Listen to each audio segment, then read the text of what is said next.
आज का हमारा विषय है बहुपद यानी पॉलिनोमियल्स। बहुपद दो शब्दों से मिलकर बना है, बहु और पद। बहु का अर्थ है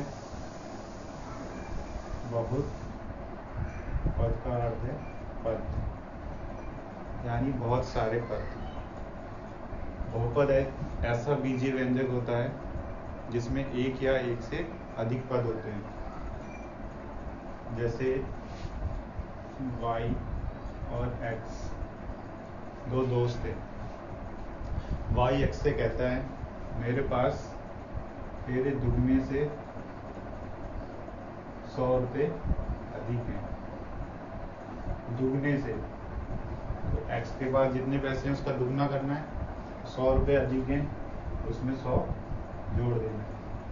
तो जो ये बनेगा ये बहुपद होगा। तो इस क्योंकि ये x का बहुपद है तो इसको हम y की जगह क्या लिख लेंगे, px।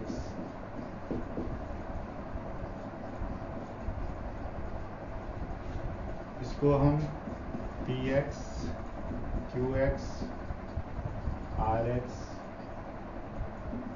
आदि से दर्शाते हैं।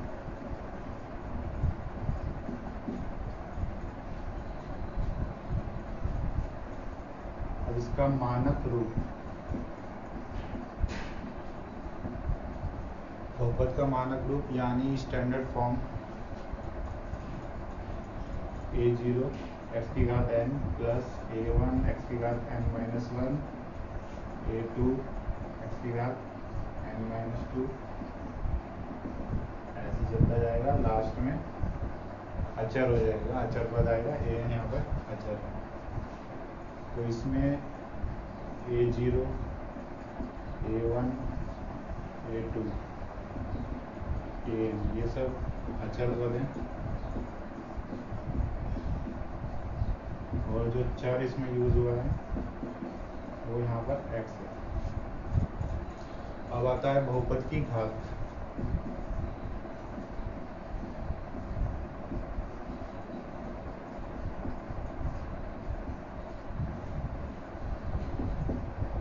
किसी बहुपद में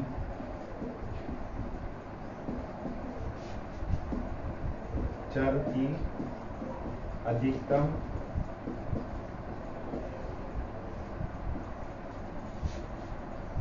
घात को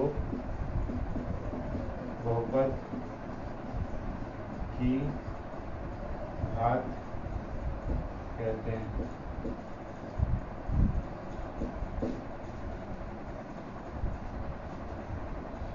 जैसे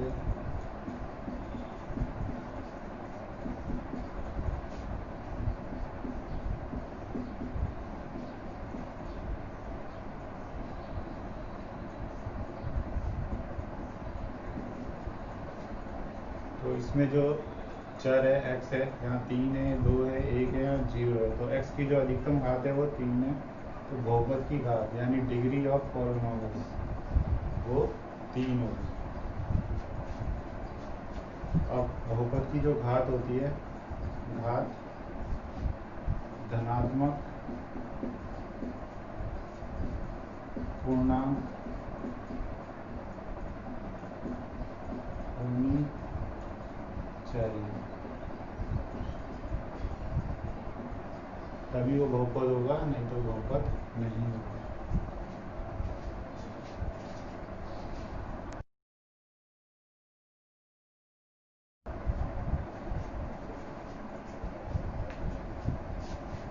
अब हम समझेंगे कौन से बीजीय व्यंजक बहुपद होंगे या नहीं होंगे। तो ये सब बीजीय व्यंजक हैं। तो इसमें हम देखेंगे x की घात पहले में क्या है, 2 है, फिर x की घात 1 है, और ये कांस्टेंट टर्म है। इसमें भी हम x की घात 0 लिख के बता सकते हैं। तो 2, 1 और 0 तीनों क्या है, धनात्मक पूर्णांक है। तो इसमें जो x की घात है, जो भी चर है, चर की घात हमेशा धनात्मक पूर्णांक होनी चाहिए, तो वो बहुपद होता है। तो ये क्या है, बहुपद है।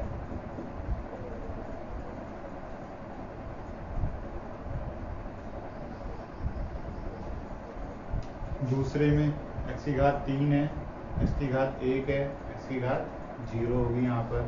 तो इसमें भी तीनों जो घातें हैं x की वो भी धनात्मक पूर्णांक है, ये भी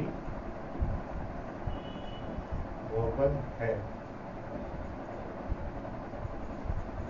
तीसरा हमारे पास उदाहरण है 5x की घात 4, ये ठीक है, 4 धनात्मक पूर्णांक है, माइनस 2x की घात 1/2। तो जो ये 1/2 है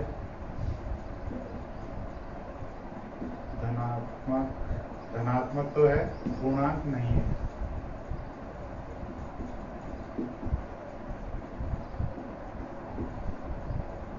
अगर ये पूर्णांक नहीं है तो ये बहुपद भी नहीं होगा। बहुपद होने के लिए चर की जो घात है वो धनात्मक पूर्णांक होने चाहिए। तो ये वैल्यू तो धनात्मक है, लेकिन 1/2 पूर्णांक नहीं होता है। चौथा उदाहरण ले लेते हैं हम 5x + 3, x की घात 1 है, x की घात 0 है, तो दोनों ही धनात्मक पूर्णांक के घाते हैं, तो ये बहुपद है। पांचवा उदाहरण 7x की घात 2 + 4, x की घात 2 है, यहाँ x की घात 0 भी लिख सकते हैं। तो 2 और 0 दोनों घातें धनात्मक पूर्णांक है, तो ये भी एक बहुपद है। छठा उदाहरण है 3x की घात 5, 2x की घात 4 माइनस 5x की घात -1 + 7। तो पहले में घात 5 है, धनात्मक पूर्णांक है, दूसरे पद में घात 4 है, वो भी धनात्मक पूर्णांक है, तीसरे पद में जो घात है वो है -1। तो -1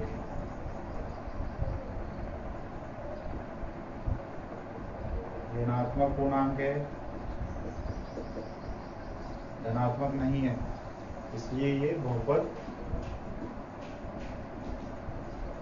नहीं है।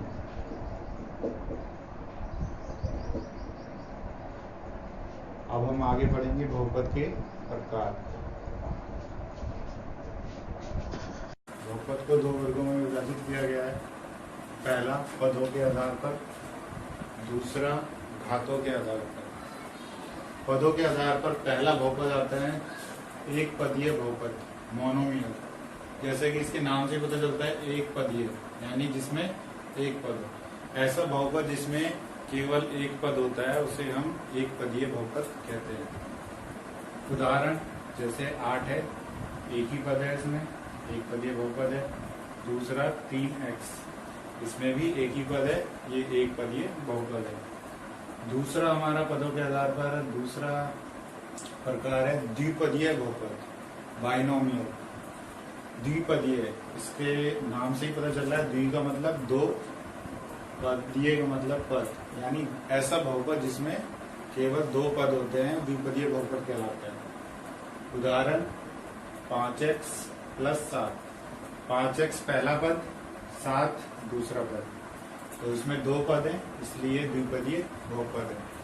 दूसरा उदाहरण है 3x की घात 2 + 5x, पहला पद 3x की घात 2, दूसरा पद 5x, तो ये इसमें भी 2 पद हैं, ये द्विपदीय बहुपद।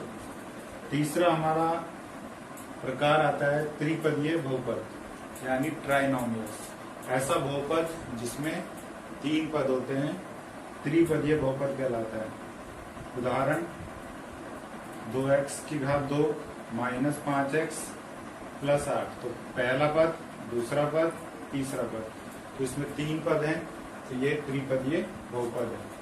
दूसरा हमारा उदाहरण है 6x की घात 3 + 9x - 7, तो पहला पद 6x की घात 3, दूसरा पद 9x, तीसरा पद 7, तो इसमें भी 3 पद हैं, तो ये त्रिपदीय बहुपद है।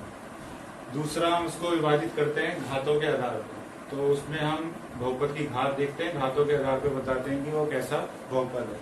पहला हमारा आता है एक घातीय या रैखिक बहुपद, लीनियर पॉलिनोमियल्स। नाम से ही पता चल रहा है एक घातीय, यानी ऐसा बहुपद जिसकी घात अधिकतम घात 1 होती है, एक घातीय बहुपद कहलाता है। उदाहरण 5x + 3, तो यहाँ x की घात 1 है और इसमें अगर घात नहीं है तो हम 0 लगा सकते हैं। तो जो इसकी अधिकतम घात है 1 है, इसलिए ये एक घातीय बहुपद या रैखिक बहुपद है। दूसरा हमारा उदाहरण है माइनस का 7x, इसमें भी x की जो घात है वो 1 है, तो ये एक घातीय बहुपद है या रैखिक बहुपद है। दूसरा प्रकार हमारा आता है द्विघातीय बहुपद, क्वाड्रेटिक पॉलिनोमियल्स, यानी ऐसा बहुपद जिसकी अधिकतम घात 2 होती है, द्विघातीय बहुपद कहलाता है। 4x की घात 2 माइनस 7x प्लस 5, तो इसमें x की घात 2 है, फिर 1 है, फिर यहाँ पर हम लिखना चाहें तो x की घात 0 लिख सकते हैं। 0 1 2, तो अधिकतम घात 2 है, x की अधिकतम घात 2 है, इसलिए क्या है, द्विघातीय बहुपद है।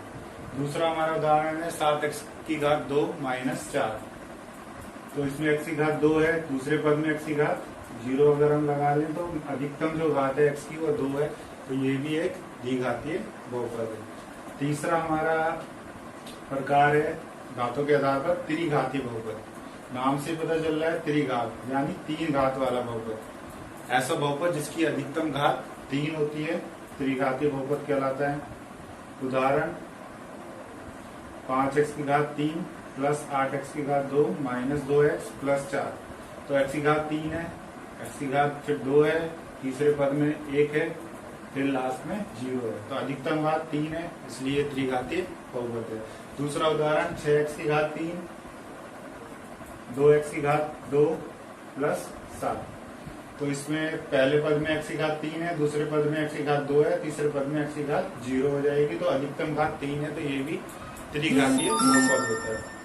इसके अलावा 2 प्रकार से और हम बहुपद को लिख सकते हैं, अचर बहुपद यानी कांस्टेंट पॉलिनोमियल्स, ऐसा बहुपद जिसमें सिर्फ अचर पद होता है उसे हम अचर बहुपद कहते हैं। जैसे सिर्फ या तो केवल 3 लिखा हो, -5 लिखा हो, या कोई भी संख्या लिखी हो, तो वो अचर बहुपद होता है। दूसरा हमारा आता है शून्य बहुपद यानी जीरो पॉलिनोमियल, ऐसा बहुपद जिसके सारे टर्म 0 हो या सिर्फ केवल 0 भी है।